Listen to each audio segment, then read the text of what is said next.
in your assignment one. All right. Even if it's not, you can let me know. I've handed in mine. Oh, good. Um, what did you I have think? also ended mine. Yes. Oh, good. Um, that's brilliant. How do you feel about it? Well, uh, well, when the story broke about the insurance companies and their collusion with Yeah. premiums, I thought, wow, gosh, I actually did some. It was interesting. It opened and you know what? It sort of applied to me directly because there's something. I've got a condition, and it's that's always going to come up, and I think, oh, there goes my premium again, and yeah, No, and I found it this very is exactly the interesting. collusion. When it came out, the fact that the competition commission had sent the inspectors to, I think it was the six of the insurance companies, of course, all the Yes, well-known ones. yes, It is quite important because, of course, the collusion is based on how they keep um, insurance prices at a certain level, of course, for their own yes, benefit. But the underlying issue again is protection of the consumer, and yes, also really protecting, making sure that they are not acting in such a way that they are going against the equality principle in the constitution. So it sort of all came. To me, it came at the right time where something actually happened that I think absolutely. that perhaps brought things that we do in a very theoretical way Yes. to the fore. I mean, last year it was the lady that had killed the people that she had insured, whose case is still ongoing. Oh my. Oh yes, I recall that There's a case. certain rule in law and insurance law that comes in with that. You cannot benefit from your own criminal activity. And at some point, I know that I will be utilizing. Once the case has been decided, I'll probably we'll probably have you guys read it, but also maybe have some questions, you know, based around that. I think it will be quite interesting. Okay, thank you. I'm gonna switch my mic off now, and I'm just gonna Sure. listen. So the point of today's presentation is really to give you feedback on assignment one, which the marking is still ongoing. There was some technical difficulty with the assignments and getting it to us, but those have been resolved. We now have them, and we're hoping to finalize the marking quite soon, so that you can have your marks. And also to look at assignment two, look at problem type questions and how to approach them. It is something that I'm hoping will be incredibly helpful for your exams as well. The students do tend to struggle with with problem type questions, and also with longer essay type question, which is what assignment one was, which is the reason why both these types of questions were given to you, so that you have had some practice and feedback before the exam. Um, so just to go through it, firstly, with assignment one, of course, I mean, I remember saying it with when we had our first virtual class, always start with the textbook. It's as simple as that. You will see that assignment one covered areas that were towards the start of the work, and then assignment two covers later on. So that's the other way that we divide it, so that you sort of work through the subject matter. So you start with the textbook. You have to then, we have given you, and it may seem like an extensive list of cases and articles to read. I can assure you that is possibly the shortest list that we could come up with. We could not come up with anything shorter. Those are essential cases, Thank you. incredibly important articles. I know, and I'm just going to say this, since there are only two of you, I'm very happy for you guys to interject and ask questions. So just remember, so when you read the textbook, you sort of get a basic understanding of the area. It is important then to go through that list and say, is there anything that might be pertinent to what I'm writing? Um, And of course, remember, we are expecting proper referencing. And what does that mean? What does proper referencing mean? Means that you use the College of Law referencing style. Sorry. Yes. It's a Um, lot of work, Rafia, but I'm getting into it. I'm very strict when it comes to my yeah. referencing the footnotes, even when it comes to full stops and Yes. my commas and surname in front of the initial. Um, Yeah. I'm It is a working lot on of it, but I know work, what you mean. but it can I It's just say this? expected. It's very good practice for practice Yes. itself, because Yes. you could actually lose a case for not having the right headings in your documents. Okay. Just the magistrates and judges are very strict about these things, so there's a reason behind quite a lot of what we do.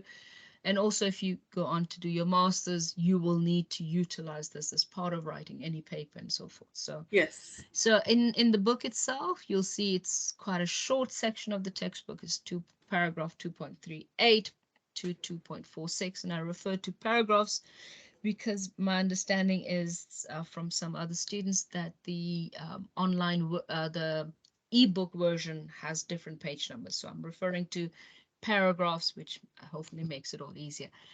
There was a very specific article that we expected easily that you would reference. It only is 4 pages. It's well, yes, if you print it out as 4 pages, it is 26 to 33. It's not very long at all. It is a introductory discussion on the Promotion of Equality and Prevention of Discrimination Act, which, by the way, we expected you also to reference. So just as an aside, in terms of the things that we expected to see in your paper, a reference to the Constitution, Section 9 and Section 36. No, Section 9 specifically, because it tells you what unfair discrimination is. So there's that. The Promotion of Equality and Prevention of Unfair Discrimination Act. In your book, textbook itself, there's a reference to a case. Some students quite nicely put together a nice little factual situation. All of those were great, but we wanted also this article. Okay, so, and this is quite important. If it is an essay type question, we want you to talk to you. You need to have a good writing style. You need to have an introduction, a discussion, and a conclusion. So we did want you to sort of talk about the Constitution being not the most important law, but the supreme law, because in legal language, it is incredibly important to be precise. The Constitution is the supreme law. It says so in the Constitution. Supreme has a very specific meaning, which is why we also have the Supreme Court, not the important court of South Africa, but the Supreme Court. So just remember that there are certain, and we are very finicky about things like not copying and so forth. But let me just check, make sure that, yeah, if there's anyone else that comes in, please let them in. I won't be able to see them because I can only see my PowerPoint. Um, the So there will be certain legal terminology that you have to have precisely as it is. So when you talk about unfair discrimination, that is what you have to refer to. There's no other way of actually explaining that in other language. So there will be certain legal concepts that are very important, and they should be set down as they are. So of course, in the introduction, you would talk to the Constitution being the supreme law in South Africa, and that all other laws, common law, legislation, everything, custom, has to conform to what is in the Constitution. So that is the introduction. And then you come down to insurance law. And you talk to insurance law, the fact that, of course, insurance law is comprised of the two things, both common law of insurance and the legislation has to conform. And of course, we then specifically have the prevention, what is it? Gosh, it's a long one. Promotion of Equality and Prevention of Unfair Discrimination Act. You'd have to refer to that. You'd have to refer to perhaps one or, it is 10 marks. So, give me a factual situation, somebody not get, there was an actual case where the treatment of married couples versus unmarried couples was decided. You have the case of the person not getting medical insurance because they were HIV positive. You could have used either one of those to explain the concepts. And of course, you have to have a conclusion where you would say, and I think there's an allusion to that in the textbook as well. Just going forward, these are the kind of things that we'd have to be very careful of, not just in the legislation, but in the contracts that we come up with between private parties. And remember, when it comes to the Constitution, it doesn't just apply between government and the relationship between us and government. It is a horizontal one as well, where I have to fulfill all the constitutional requirements when I'm talking to you, for example, how I treat you. I cannot treat one student better than the other because we both like the same music, for example. So those are all things, Constitution, rights to equality, all of that applies horizontally. So just remember to always bring it back together. So, we were looking at that. I really did not want to see a copy paste of the sections in the Constitution, a copy paste from the textbook, because I don't know if you can do that to the ebook. Some versions you can. I'm sure you can. In some cases, PDF allows you. Some cases it doesn't, or from anywhere else. And also, I haven't yet encountered it, but I do every now and then encounter students referencing blogs written by lawyers on their company website. Those are not peer-reviewed publications. Please do not refer to those. Anyone could write anything. And as much as I like lawyers, we do all like to speak and be heard and be louder than everyone else, whether we are right or wrong. So please stay away from those. Or cases from other countries. Of course, Section 39 of the Constitution does say, you have to look at international law and national laws of other countries. That is not what is applicable for this situation. And I would really not like to hear about United States. Their constitution is woefully inadequate. Canada, might be a better option, or Germany or something like that. But, I don't want to see it for this. I didn't want to see it here. So that is what we expected from assignment 1. Do you have any questions at this point? Carabello, Candice? No question. No, nothing. No, no questions. I was just listening, and as you were highlighting certain things we needed to have in our assignment, I was going back and looking, and thank goodness I could put a few tick marks. Oh, good. Oh. Just in terms of, I've talked about this before, but I'm plagiarism is one of those things that crops up sometimes. In many instances, is merely a mistake, and this is the reason why anything I write, I give to my colleagues to read or to somebody else to read, to make sure that I am utilizing my own words and my own mind when I'm doing this.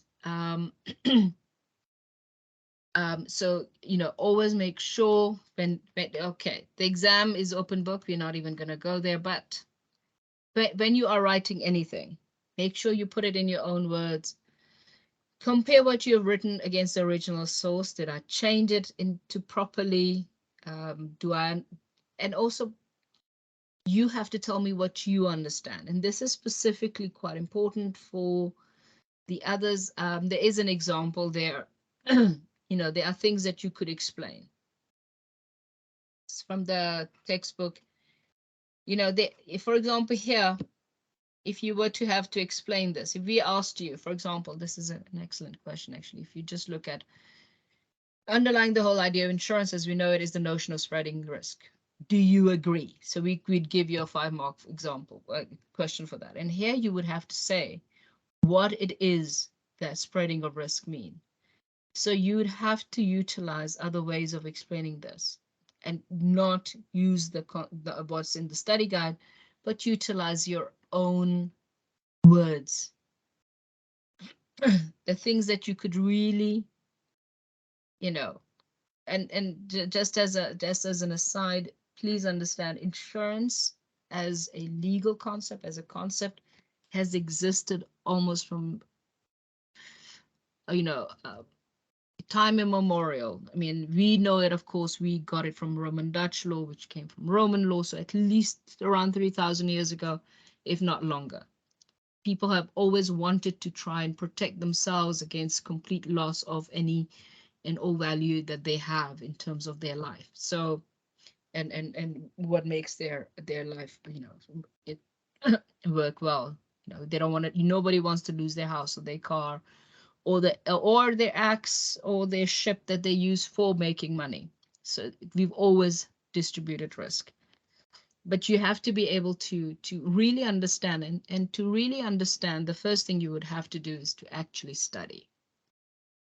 And I've had a meeting with a couple of students yesterday, and just to, you know, there's a list of cases and articles that we've given you. I would suggest, and this is especially true of problem type questions, and I'm going to come to that. We'll go through this one. We'll go through at least 3 of these. But before we get there, before you even get to answering a problem type question, know this. A problem type question means what? We're giving you an actual situation of an insurance issue. Where do you think we get an actual situation of an insurance issue? Just where do you think we get it from? Insurance companies, what they've No, experienced. the No. cases we prescribe you. Oh. The cases we prescribe you. Oh, no. Most of these are based on the cases we prescribe you. Yes. So please, and if I may just set out, and I haven't done it in there, but when you are reading a case, don't read the case. Study it. And how do you study it? You put down 3 headings: relevant facts, legal rule, and application of legal rule to facts. So you will only write down what are the relevant facts. Yes? You will then write down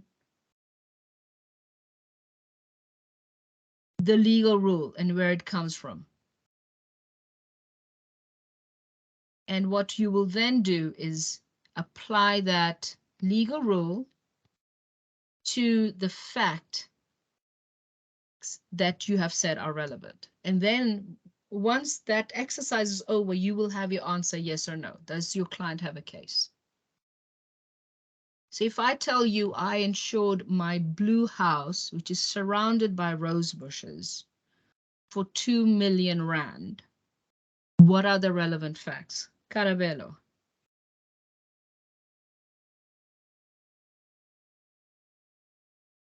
Of these, which are the relevant facts? I think it will be for the amount that you have insured the house with. Exactly. It just says Rafia insured her house for the amount. The fact that it's blue, the fact that it's surrounded by rose bushes is not a problem. However, let's change that and say I insured my house that is surrounded by um, um, stacks of wood that I have gathered that are sitting next to paraffin oil. Is that important? I think the one of paraffin, because it's an element of a risk, I think it will be relevant. Exactly. There the I risk agree. comes in. Then the risk Yes. comes in. So again, you have to be able to look at a set of facts and go, which ones are important? Let's take another example. Do you know, and this is where like the insurance companies themselves and the things that they do, they publish, facts, and you get these wonderful news articles that come out from facts that the insurance companies publish. Red cars, for example, have more accidents than any other color cars. And then it would make sense if, let's say, an insurance company decided that if you buy a red car, your insurance would be higher. Because on average, they get into more accidents. By the way, that's a true fact. How do they determine that? Well, all the claims. Of red cars, people. Yeah. So, for example, women get into more accidents than men. But the value of the value of the damage that women have is far less than men, which is why men have to pay higher premiums. So men will enter into fewer accidents, but when they do, they write off the car. Okay. So these are all sort of, so these facts become quite important. So they're very important for, you know, the person working at the insurance company.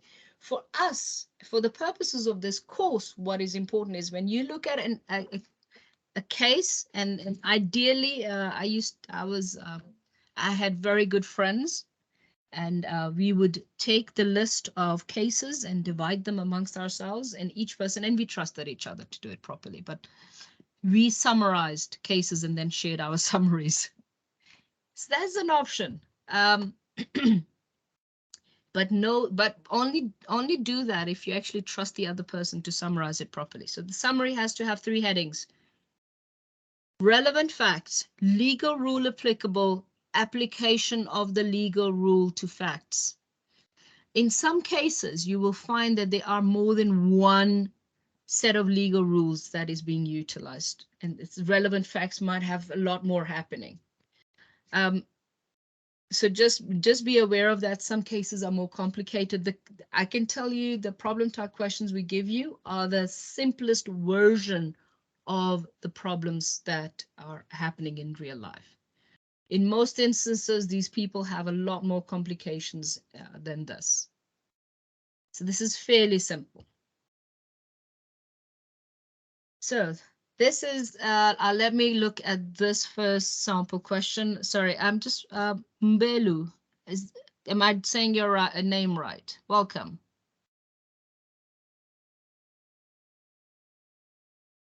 Hello. Hello, Hi, did I say your name right? it's Mbuelo. Mbelu. Yes. There we go. Thank you.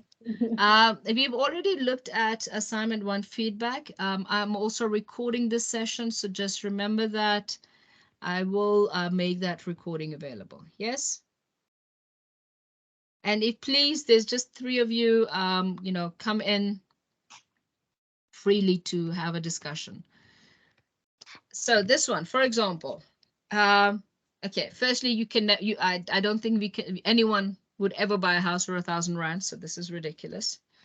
But let's say a house is bought, the value of the house is higher than the person bought it for. So that means they were a good negotiator, brilliant. And then it gets destroyed by fire. Now, what are we, and then of course there's the whole sort of, the insurer wants to pay the buying price. The insured says he's unhappy. Now, firstly, be very careful when we talk. Sometimes we'll ask you to advise the insurer, sometimes the insured. Remember to pay attention to these details.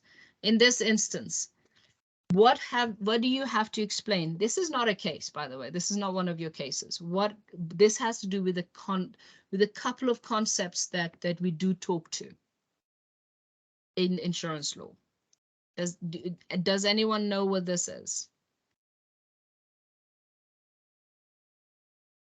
So this would have to do with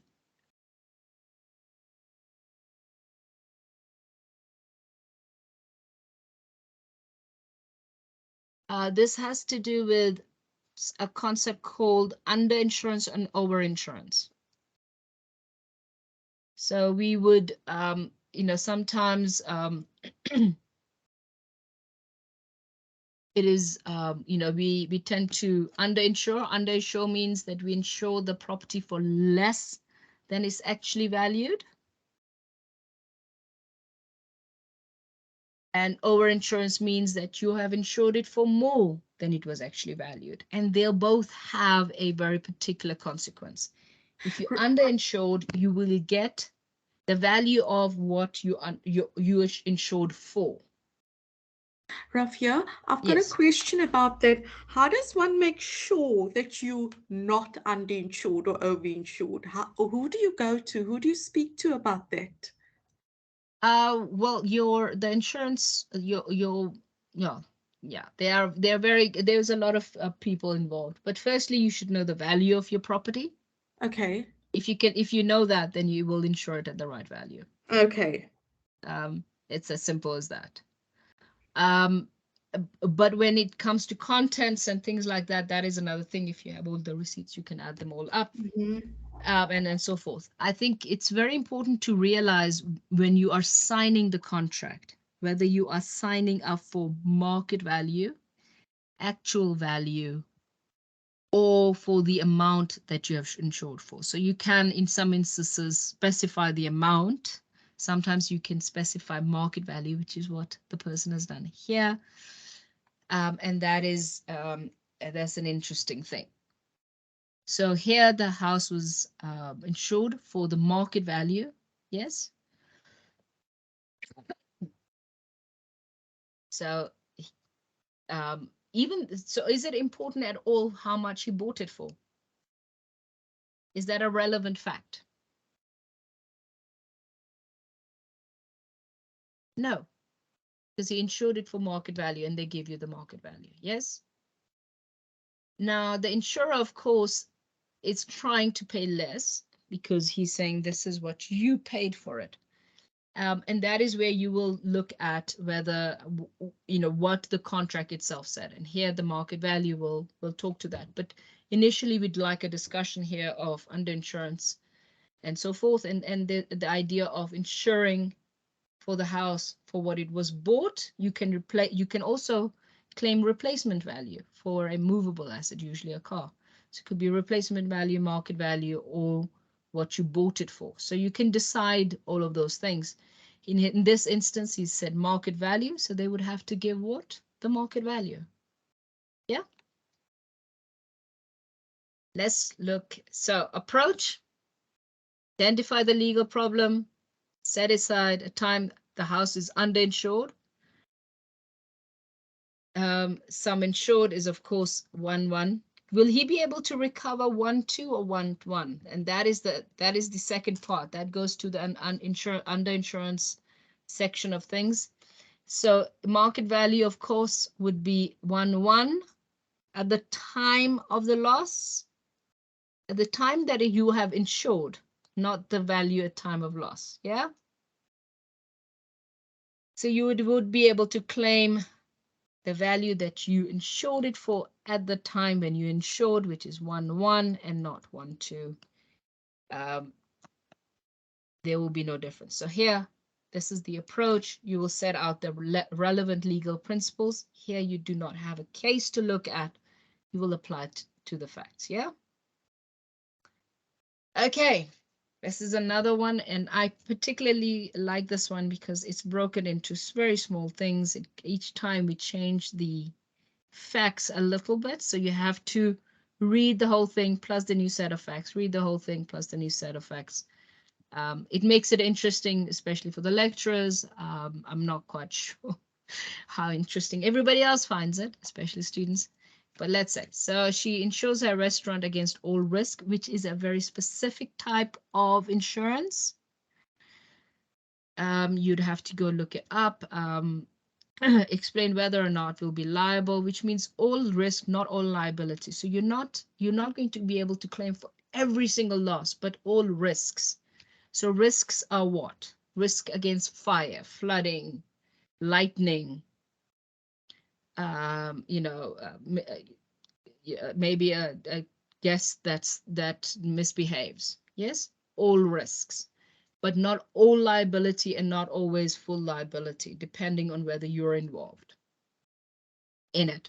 You must also, of course, provide a reason. So here, each time you will say yes or no and give a reason. Yes, you get a mark for saying yes or no and you have to have a reason for it. You have to give us, you have to back yourself up.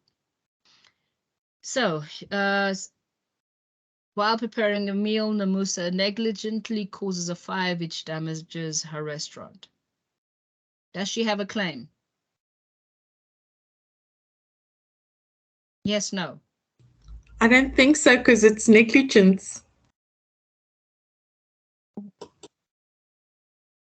I definitely think so, because the only thing that would be excluded would be intentional behavior. You are protected against your own mistakes. I mean, does that make sense? So if she had intentionally caused a fire, she wouldn't have a claim. But if you're negligent, Okay. that falls under all risk. It's the same as driving a car and having an accident. Okay. So you are protected against your own negligence to a certain level. But with negligence, of course, it depends if you have third-party insurance only, or that sort of thing. It becomes a little bit complicated. In an attempt to obtain the insurance money, she causes a fire. So she intentionally causes a fire. That's a hint that number one was different. Intention, yes, she has no claim. She caused it herself, yes. One of the guests starts a fire. She has a claim. Because of course, she's protected against all risk. The restaurant is damaged when it collapses as a result of bad quality of the cement. Becomes interesting. And what about the final one? Lightning causes a fire which damages the restaurant, and the insurer subsequently investigations revealed that Namusa was unlawfully distilling brandy. Mbuelo, what do you think? I think the distilling brandy is irrelevant to the damage, so Musa can still Yes. play. So if there is, let's say that there has to be a link between the two. So if let's say that the distilling of brandy caused a fire, that would be different. But of course, then that is where the unlawful activity actually has a link. Yeah. So this is the kind of thing. And then the other kind of question, again, a 5-mark question here. Trevor insures his own life and appoints his secretary as a beneficiary. Upon his death, his son is very upset. So what is the legal position? And here, remember, pay attention to the question. We're asking you to give the legal position to Barry and to Liza, not just to one of them. Can you insure someone else's life? In South African law, can you insure another person's life? Yes, you can. I agree. You can. Are there any restrictions at all? Yeah, you must have some form of what's the word? An interest in their life. Exactly. Can you insure your life and appoint anyone as a beneficiary? Yes. Yes, definitely. Yes, you can. Yes. So not only can you insure someone else's life in whom you have an interest, so people can insure their employees, but also if you insure your own life, you can say anyone, you can choose anyone to be a beneficiary. Yes. And there, of course, poor Barry is going to be quite disappointed, and Liza might be quite happy. What are the restrictions, though? There is a very particular restriction in South African law when it comes to insuring someone, even in whose life you would have, you may have an interest.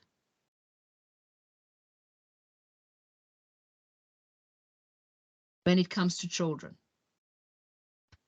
there's a limit to how much you can insure a child for. Yeah.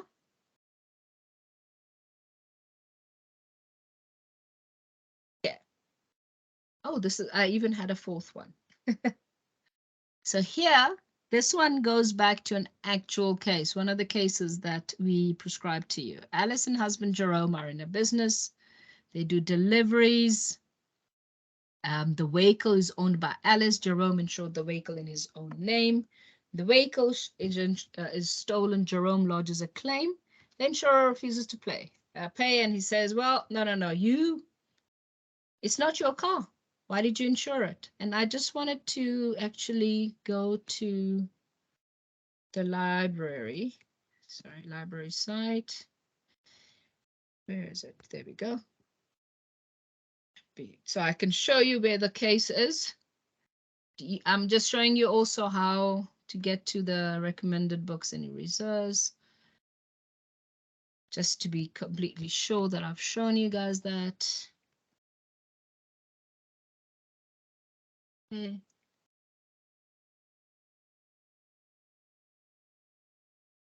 We'll look for 2022 electronic reserves, not the book itself. And this goes back to, I think, let me just see. Is it Little John? It might be Little John.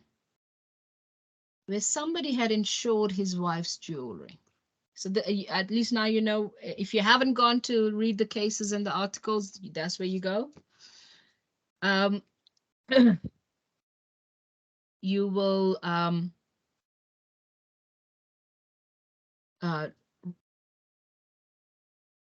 identify what is the relevant field. Say, can somebody insure a thing that belongs to another person?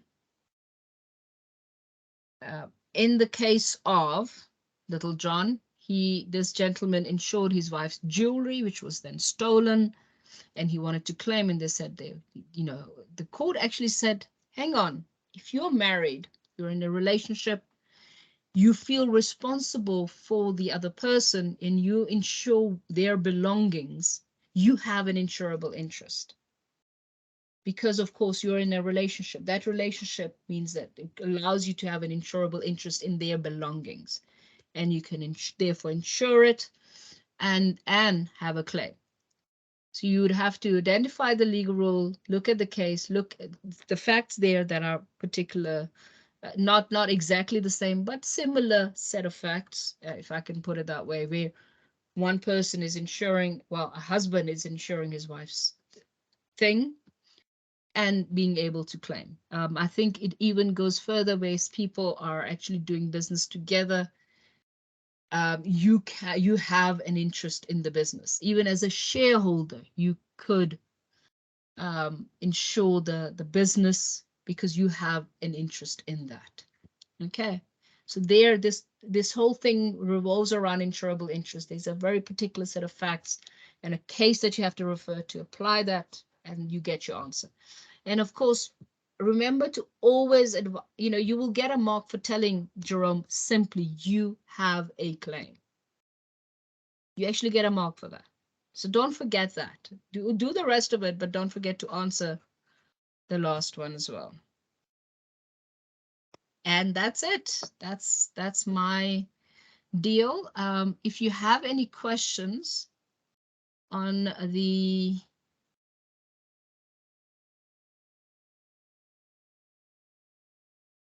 content of your studies, we have around 13 minutes to go over that. If anybody had any particular question around content, I do try and respond quite quickly to those. I particularly like it if you have a very specific question, and I can quickly look it up and give you an answer and tell you where to go.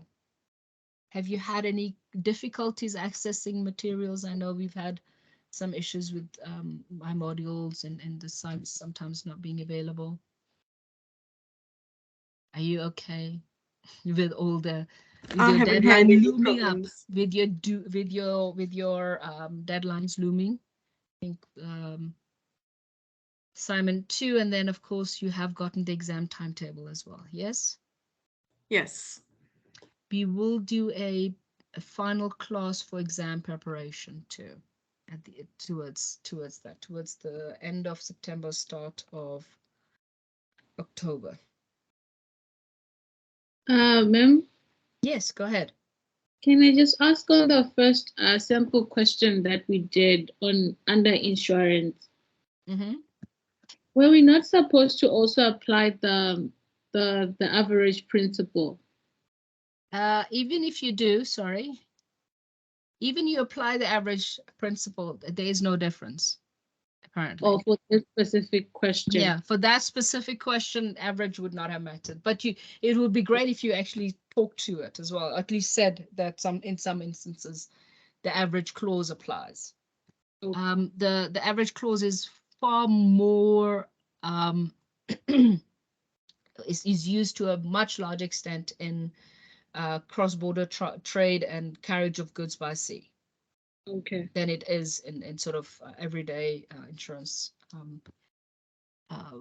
where we are what that we refer to. Of course, that is also insurance, but yeah. And so international trade and insurance, which is a fascinating part of the world, and I really like that. That's my jam.